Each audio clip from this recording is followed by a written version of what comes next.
Sunday Sundarakanda రచన Shri సుందరదాసు MS Ramarao గారు.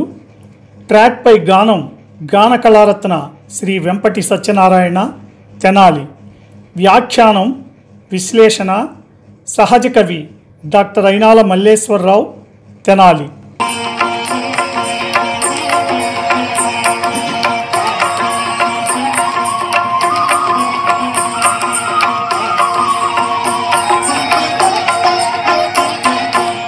శ్రీ హనుమాను గురుదేవులు నాయద పలికిన సీతారామ కథ, నే పలికెద సీతారామ కథ.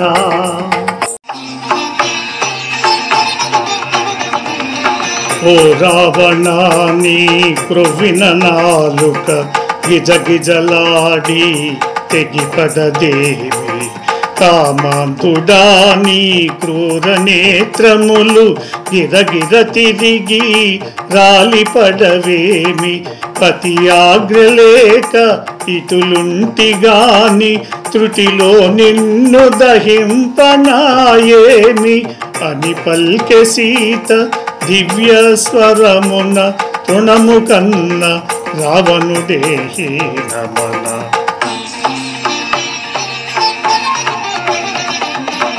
క్రోధాగ్ని రగుల రుసరుసలాడుచు కొరకొర చూచుచు నిప్పులు గ్రహకుచు తన కాంతలెల్ల కలవరమొందగా గర్జన చేయుచు దిక్కుల దరగా, సీతనిటులైన ఒప్పించుడని ఒప్పుకొననిచో భక్షించుడని రావణాసురుడు అసురవనితలను ఆజ్ఞాపించి మరలిపోయెను. శ్రీ హనుమాను గురుదేవులు నాయద పలికిన సీతారామ కథ, నే పలికెద సీతారామ కథ. సీత, నన్ను కాదంటున్న నిన్ను దయతల్చను అని కోపంతో కఠిన స్వరంతో హెచ్చరించాడు రావణుడు. అంతట సీత, ఓ రావణ, కొవ్వెక్కి బలిసిన నీ నాలుక గిజగిజలాడుతూ తెగిపడదేమి? ఓ ఈ కామాంధుడా, నీ క్రూరాతి క్రూరమైన నేత్రాలు గిరగిరా తిరిగి రాలిపడవేమి?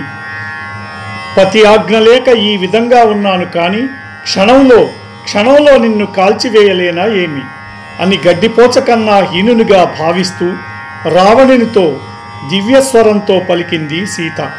అంతట లంకేశ్వరుడు క్రోధాగ్నితో రగిలిపోతూ రుసరుసలాడుచూ కొరకొర చూచుచూ నిప్పులు గ్రక్కుచూ తన పరివార కాంతలందరూ కలవరపడినట్లు దిక్కులు పిక్కటిల్లేలా వికటాట్టహాసంతో గర్జించాడు రావణుడు. రాక్షస వనితలతో సీతను ఏ విధంగానైనా ఒప్పించండి, ఒకవేళ మొండితనంతో ఒప్పుకోకపోతే నిర్దయతో ఆహారంగా తినేయండి అని రావణాసురుడు ఆజ్ఞాపించి వెళ్ళిపోయాడు. ఈ ప్రోగ్రాంపై మీ యొక్క అభిప్రాయాన్ని లైక్ చేసి కామెంట్ రూపంలో తెలియజేయండి.